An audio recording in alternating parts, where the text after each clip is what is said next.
मंदिरों में दान देने, शांतिधारा इत्यादि करने में दिया हुआ दान अधिक होता है, अथवा हमारी रुचि मुनि संघ, आरिका संघ में कमंडल या उनके उपकरण देने में रहती है, तो कृपया हमारा ये शंका है कि हमें किस ओर दान देना चाहिए। दान का अर्थ है अनुग्रह करना। कोई दान छोटा नहीं है, कोई दान बड़ा नहीं है। अनुग्रह, जो दान जहाँ जितने रूप में काम आ जाता है वह उतना ही मूल्यवान होता है। कोई व्यक्ति को यदि बीमारी है तो औषधि दान अच्छा है। साधु को पिछी कमंडल चाहिए और उस समय तुम कहो कि नहीं मैं तो पिछी कमंडल नहीं दूंगा क्योंकि दान में कमजोर है, तो वो तुम्हारा बहुत बड़ा दोष है। जिस समय जिस चीज की आवश्यकता है उस समय वही देना सबसे बड़ा दान कहलाता है। सबसे बड़ा दान। डूबते को तिनके का सहारा दे देना भी बहुत बड़ा दान कहलाता है।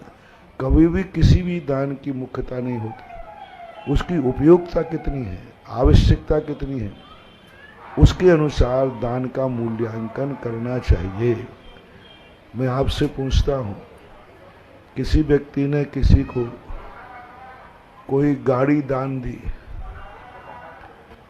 और गाड़ी दान देने में उसका गाड़ी दान देने में पुण्य है।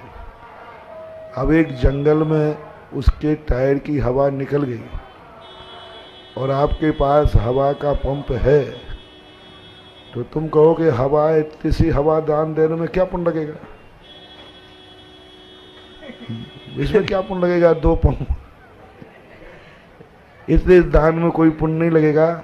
अपन तो चलो जल्दी जल्दी पहुंचते हैं, कुंडलपुर के बड़े बाबा का अभिषेक करूंगा, और तुम तो उसको छोटा सा दान मान करके निकल गए और वह जंगल में पड़ा रहा, लुट गया। चोर आ गए तो उसको लूट लिया, मार दिया, कुछ भी कर दिया। अब ये दोष किसका बड़ा हो गया? तो जंगल में किसी व्यक्ति की गाड़ी की हवा निकल जाए तो हवा दान देना भी सबसे श्रेष्ठ है,